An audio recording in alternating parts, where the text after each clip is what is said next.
성경 말씀은 누가복음 8장입니다. 누가복음 8장 22절에서 25절까지 봉독하겠습니다.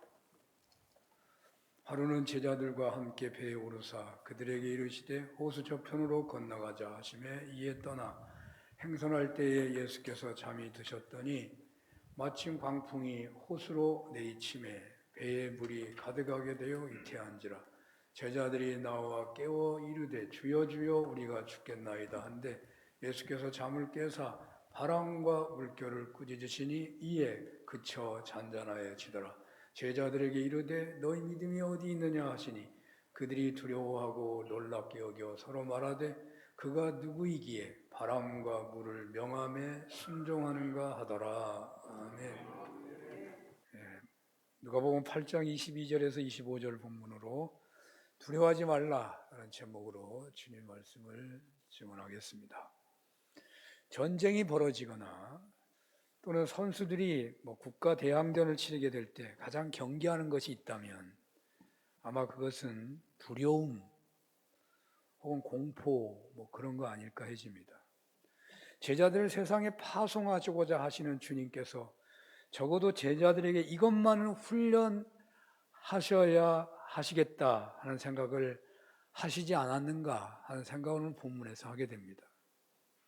그래서 제자 파송 훈련에서 풍랑의 위험을 겪으시면서 믿음의 훈련을 하신다라는 생각도 하게 됩니다. 그런데 두려움이나 공포증은 그 무슨 큰일 앞에서나 파송식 같은 현장에서만 느껴지는 것이 아니라 우리네 일상에서도 직면할 수 있는 것이기도 합니다.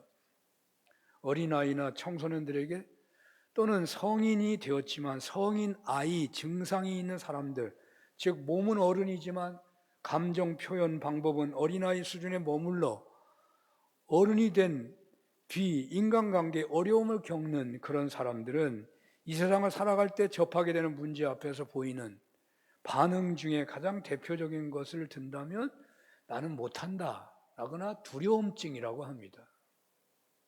가부장적 가정에서 살았던 대부분의 한국의 장년층, 저를 포함해서 저보다 약간 어린 분들도 포함하는지 모르겠는데 그 장년층들에게는 성인아이적인 특성이 조금씩 있다는 생각이 듭니다. 왜냐하면 그 시대는 너무나 아버지가 무서웠고요. 그런 시대를 살았기 때문이라는 거죠. 저는 어린 청소년기에서 청년 때까지 목욕탕을 갈 때마다 속으로 다짐하곤 했던 것이 있습니다. 저희 어머니는 목욕탕 갈 때마다 반드시 등을 밀고 오라고 명령을 합니다. 귀에 따갑게 듣고 항상 말하니까 또 목욕을 가는 것이 날정해서 가는 거니까 또 돈을 받아야 가는 거니까. 그래서 목욕탕에 가서 혼자 닦고 오면 가나마나 하다며 언제고 남에게 등을 부탁해야 한다는 얘기를 듣고 가기 때문에 과연 나는 오늘 누구에게 그 말을 부탁할 것이며 과연 나는 그 말을 할 수 있을까? 그런 생각을 하면서 목욕탕에 들어갑니다. 그것은 아마 사람에 대한 두려움 때문이 아니었을까 해집니다. 학교 다니면서 수업 중에 선생님이 발표를 유도하면 아예 고개를 숙일 때가 많았는데 그것은 몰라서 그러기보다는 나가서 많은 사람들을 보면서 말을 한다는 것이 그렇게도 두려웠기 때문이었습니다. 새 옷을 사주어도, 못 사준 일도 거의 없지만 새 옷을 사주어도 처음 그 옷을 입는 것이 너무 힘들었습니다. 요즘 옷 사주면 좋아갖고 입고 다닐 텐데 전 새 옷 입는 게 이렇게 힘들어요. 익숙한 옷을 입는 게 편하지. 목회를 하면서도 두려운 일이 참 많았습니다. 제가 가장 두려웠던 때는 성전을 건축하면서 기공 예배를 드릴 때 온몸을 감싸듯이 밀려오는 두려움이었습니다. 하나님의 일을 하는데 기뻐야 되는데 두려웠어요.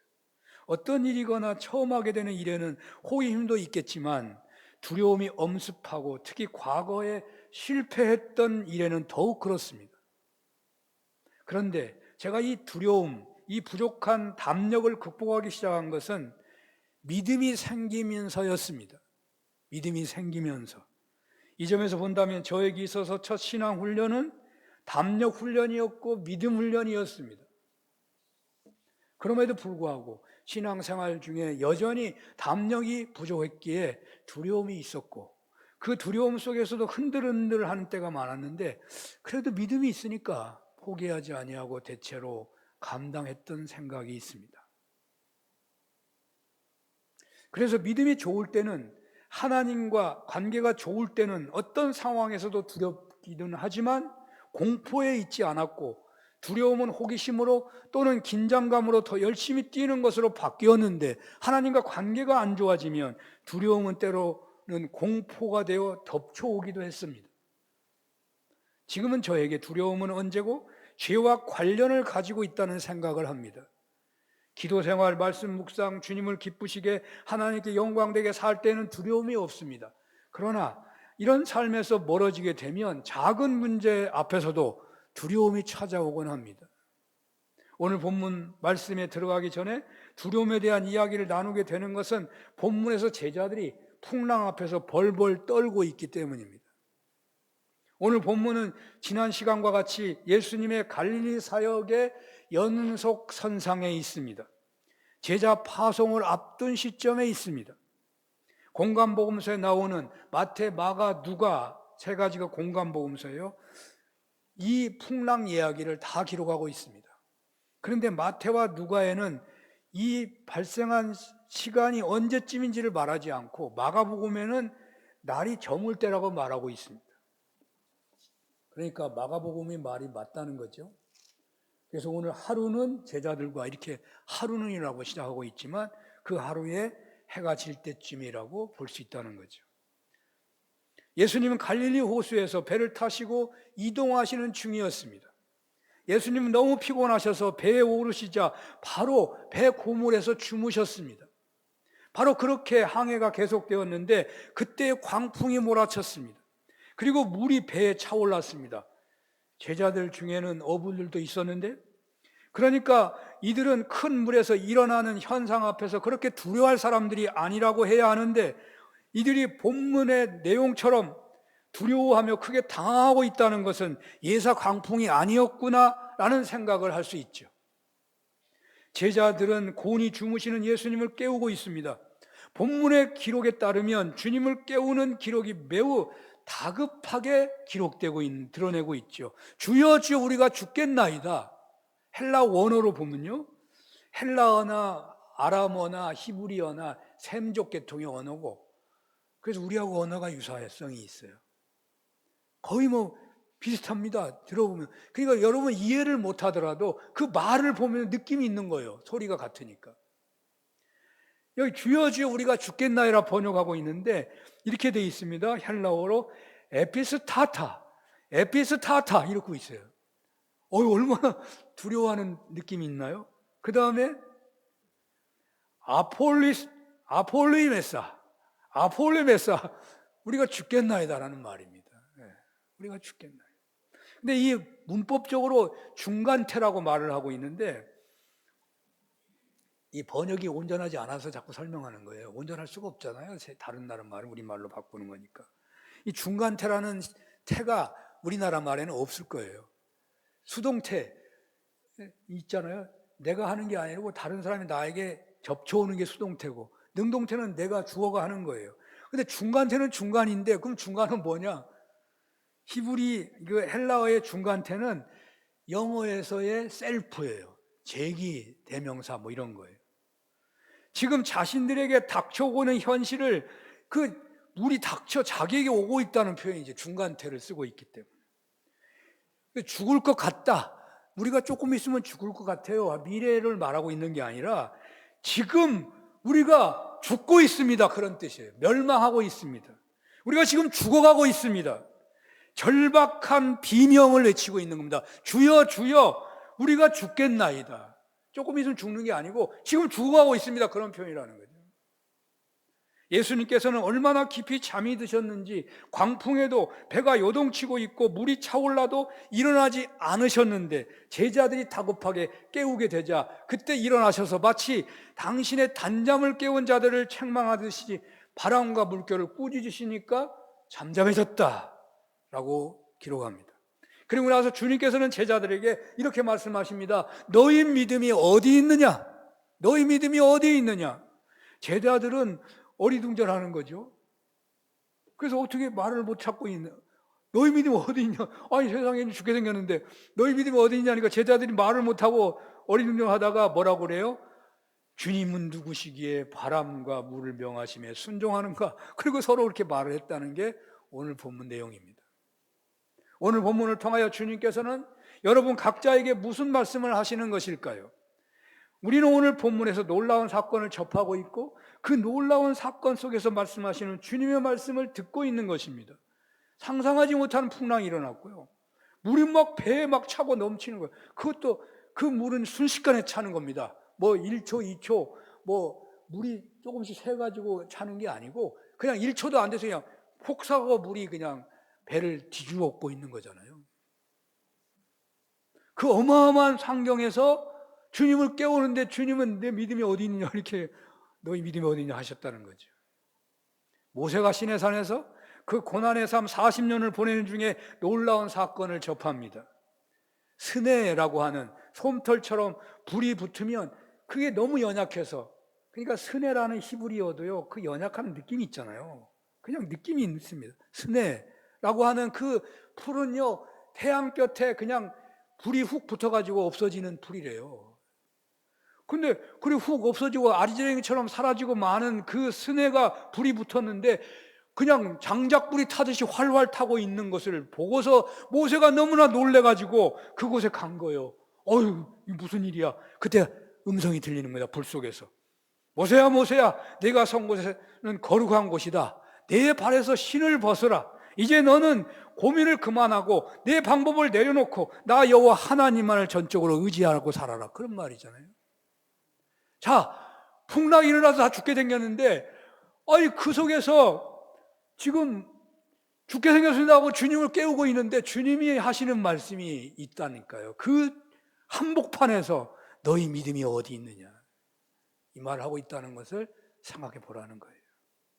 여기에 제자들은 배를 탔습니다. 갈릴리 호수는 상당히 큰 호수입니다. 길이가 21km고 폭이 13km나 됩니다. 그 길이가 가늠이 안 되죠.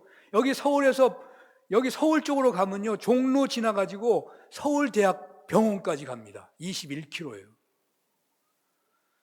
남쪽으로 간다면 동탄역까지 내려갑니다. 굉장히 큰 호수잖아요.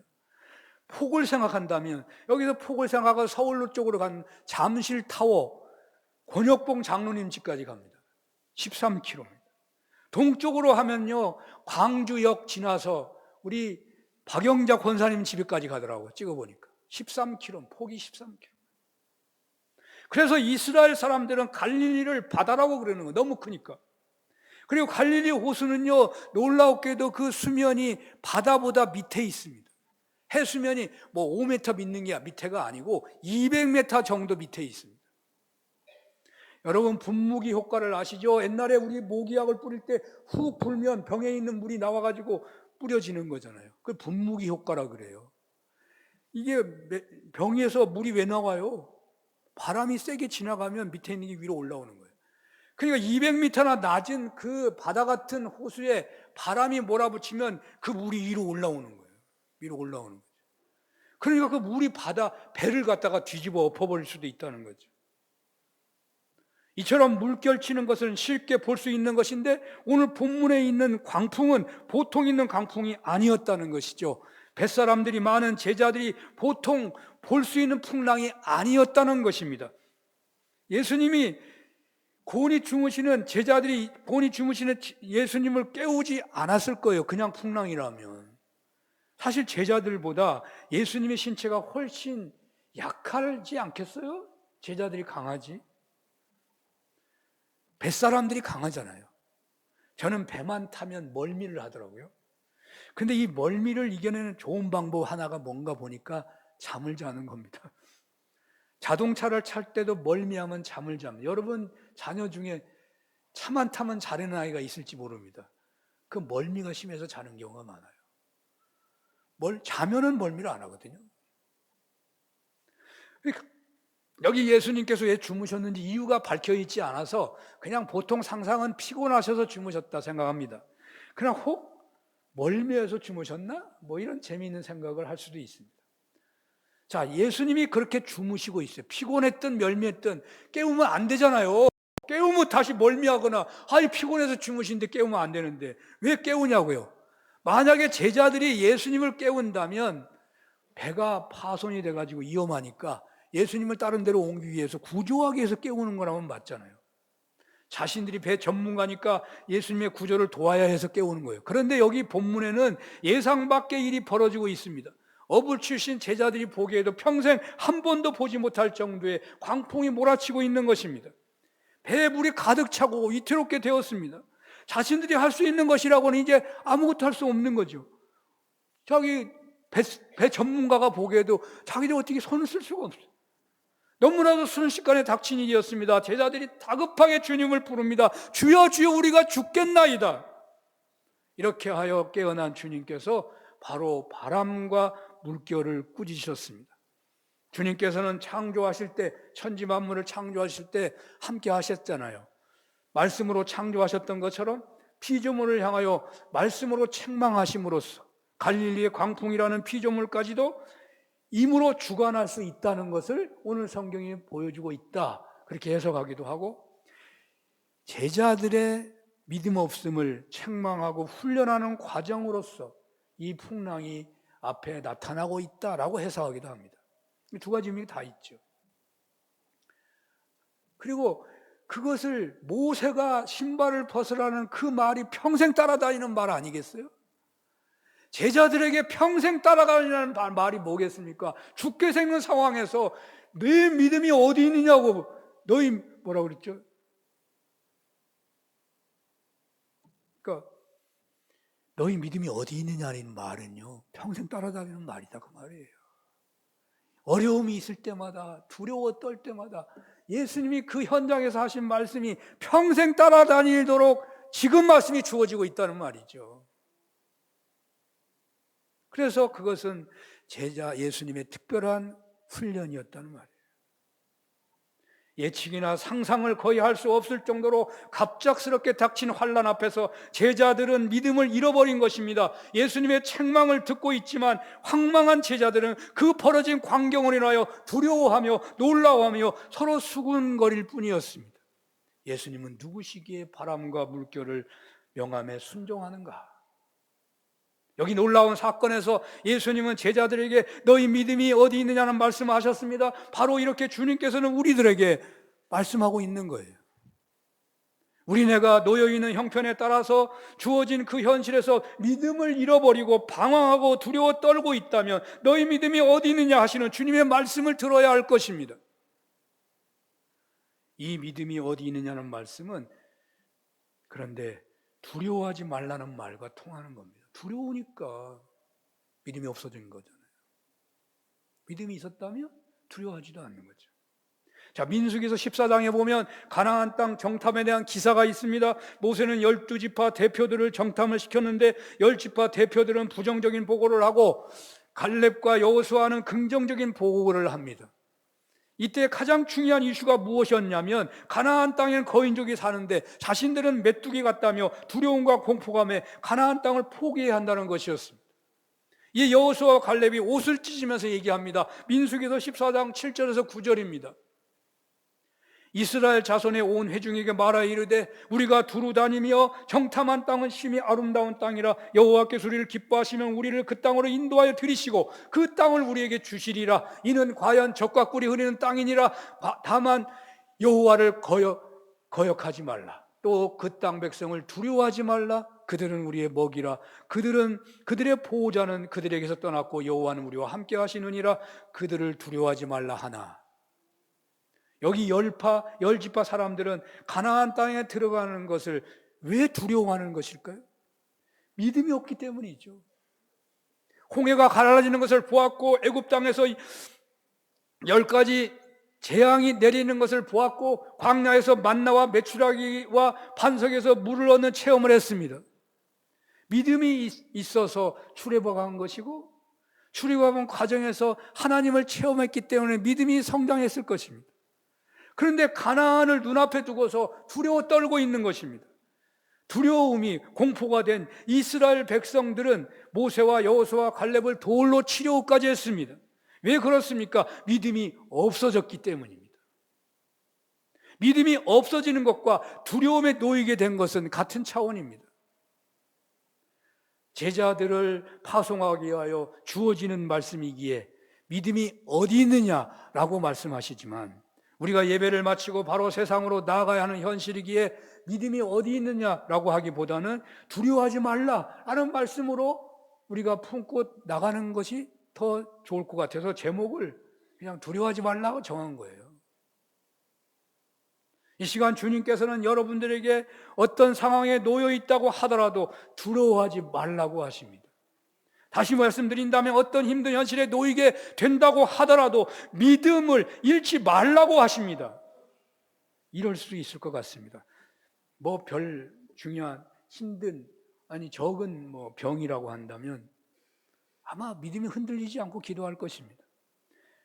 병원에 안 가도 믿음이 흔들리지 않을 것 같아요. 그런데 아주 큰 병에 걸리면 믿음이 작동을 못하는지 두려워합니다. 기도에도 확신이 별로 없습니다. 믿음이 어디에 가버리는 것이죠.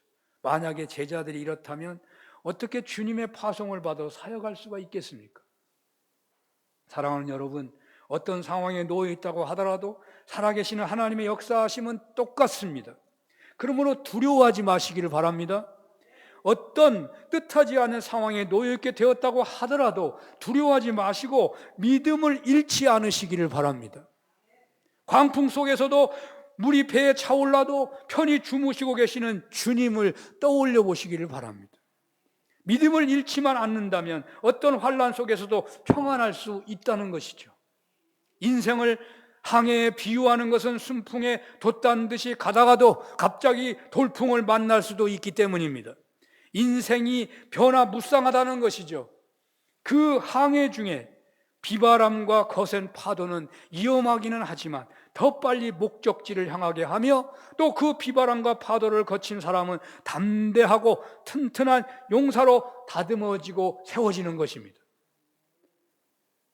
그러므로 저는 이런 상상을 해봅니다.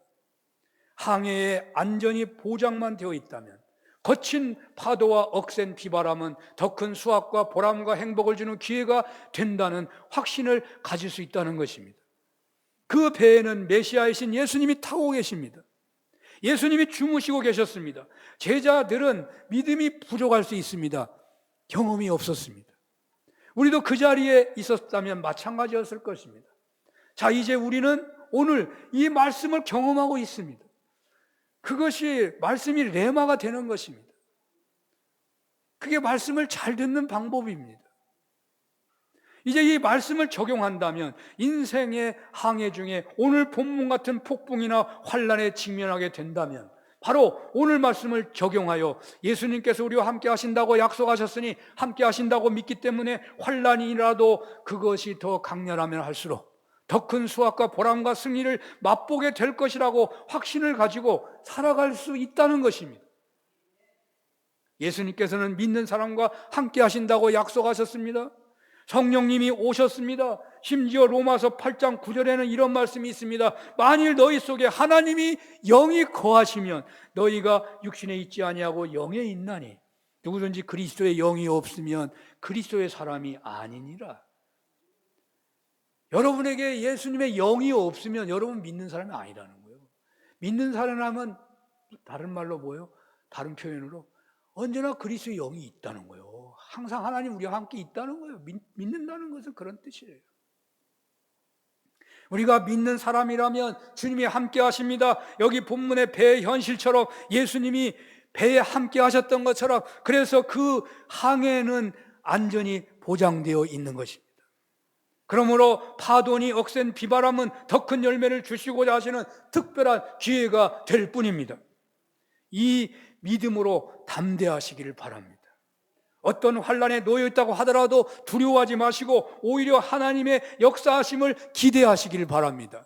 이런 은혜가 있으시기를 축원합니다. 그런데 전능하신 하나님을 믿는 우리들, 예수님을 영접함으로 하나님의 자녀가 된 우리들이지만 그러나 신앙 실존은 어떻습니까? 우리는 여전히 세상의 풍파의 도전 앞에 두려워하고 근심하며 분노하지 않습니까? 그래서 그 믿음이 언제 어디 갔는지 나도 모르게 믿음을 아예 생각도 하지 않지 않습니까? 다시 말하면 이 믿음이 적용이 안 될 때가 많다는 거예요. 옛날에는 부흥회 때 손뼉 치며 진동하며 비 오듯 땀 흘릴 때의 그 믿음, 과거의 그 믿음이 지금 어디로 사라졌는지 여러분 그 믿음 그대로 지금 살고 있다고 생각하십니까? 임직 받았을 때 그 예배 때 아멘으로 화답했던 그 믿음이 세월이 흐른 후에 위기 앞에 직면하게 되었을 때 언제 사라졌는지 나타나지 표현되지 않는다는 생각이 혹 들지 않습니까? 자기 뜻대로 안 되고 누가 알아주는 이도 없고 복창 터지는 것 같고 속이 쓰려서 자기 주먹으로 땅을 칠 정도로 분노할 때 믿음이 어디 갔는지 찾을 수가 없는 때가 있지 않았습니까? 여러분 화가 머리까지 났는데 이 믿음대로 해야지 그런 믿음이라는 생각조차 합니까? 신앙인이기에 힘들게 엎드려 화를 다스리고 마음을 다스리고 말씀에 절대 순종하는 신앙인으로 살게 해달라고 기도하지만 믿음 없는 기도는 효력이 별로 없어요. 강풍의 도전 앞에 그 좋았던 믿음은 어디로 가는 것입니까? 설교를 들을 때 그 믿음, 기도할 때 그 믿음, 건축 헌금을 할 때 그 믿음, 힘든 봉사할 때 그 믿음, 핍박 속에서도 전도할 때 그 믿음 어디로 가는 것입니까? 자존심이 좀 상하기만 하면, 불쾌한 일을 좀 당하기만 하면, 손해를 좀 보기만 하면 이내 그 믿음이 사라져 버리는 경우가 많은 거 아닙니까? 도대체가 환난 중에 마음이 아플 적에 믿음이 참으로 필요한데 어찌하여 그 믿음은 숨어버리는 것입니까? 이것이 저나 여러분들의 겪는 신앙 실존적 탄식은 아닌가요? 어떻게 해야 하는 것이겠습니까? 믿음이 없음에서 오는 이 두려움을 어떻게 해야 하겠습니까? 저는 오늘 본문에서 그냥 단순하게 답을 찾습니다. 주여 주여 우리가 죽겠나이다. 그렇습니다. 우리가 풍랑 속에서 믿음이 있으면 얼마나 좋겠습니까? 믿음 없어도 나는 완전히 죽지도 않고 별일도 일어나지 않는데 우리는요 믿음 없음의 그 실존의 그 현실이 얼마나 위험한지에 대해서 생각조차 안 하고 사는지도 몰라요. 내가 믿음을 잃어버렸네라고 하는 그 행동이 나타날 때 참으로 그 순간이 위험하다는 걸 알아야 돼요. 우리는 예수 믿는 사람들 아니에요? 우리가 풍랑 속에서 믿음이 있으면 얼마나 좋을까? 그러나 믿음이 없으면 어떻게 해야 하는 것입니까? 주여 주여 우리가 죽겠나이다 라고 부르짖어야 한다는 말이에요.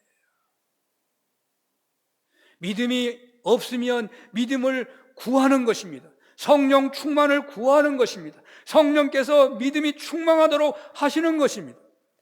그리고 본문의 증거를 통해서 나타난 대로 주님의 구원의 손길을 믿으시고 담대하기를 바랍니다.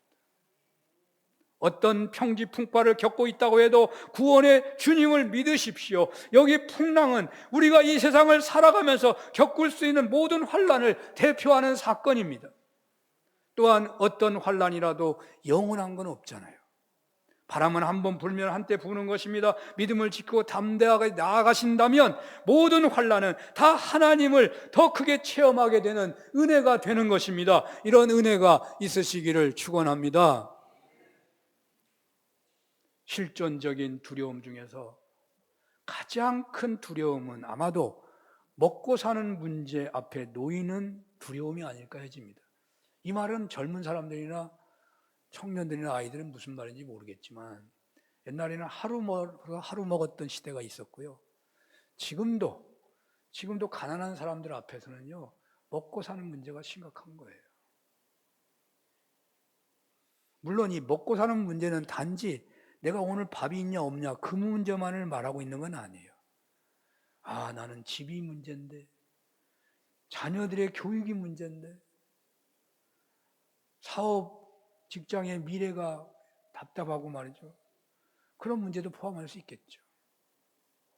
그런데 여기서 우리는 세상 사람의 기준을 따를 필요가 없습니다. 성경의 기준으로 가야 됩니다.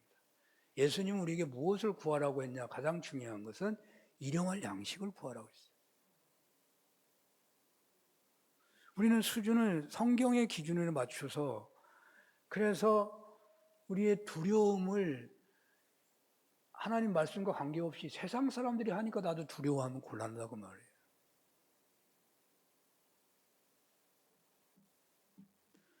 우리는 세상 사람의 기준을 따르면 안 되고 성경의 기준을 가져야 합니다.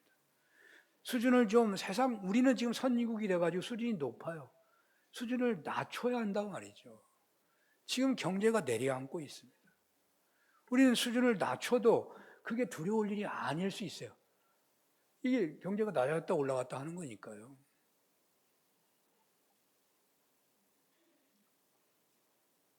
쌀이 요즘에 이런 일이 없겠지만 쌀이 고급 쌀이 아니라도 괜찮고 정부미를 먹어도 괜찮단 말이죠.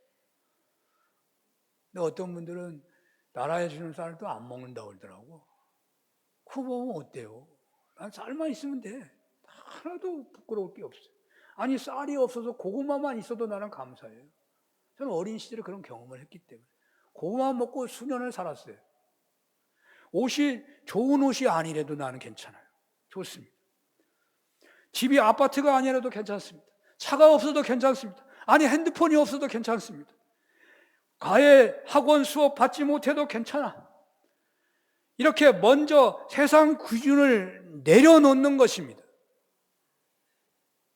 그럼에도 불구하고 먹고 사는 것이 심각한 경우가 있다니까요. 낮췄는데도 먹고 사는 것이 심각하다면 주님께서는 이렇게 말씀하십니다. 공중에 나는 새를 보라, 들에 핀 백합화를 보라. 곳간에 모아지지도 않는데 너희 하나님 아버지께서 먹이고 입히시지 않느냐? 낮춘 사람에게 하는 말이에요. 그러면서 뭐라고요? 너희는 두려워하지 말라. 너희는 많은 참새보다 귀하니라.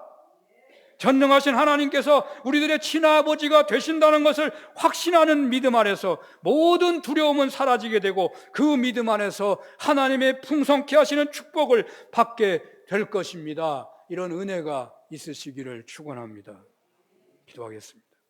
폭풍 속에서 두려워하는 제자들, 주무시고 계시는 예수님을 그림으로 마음에 새기는 은혜를 주옵소서. 모세가 시내산에서 체험하는 것처럼 폭풍 속에서 너희 믿음이 어디 있느냐? 하나님, 이 말씀이 우리 마음에 새겨지게 하옵소서.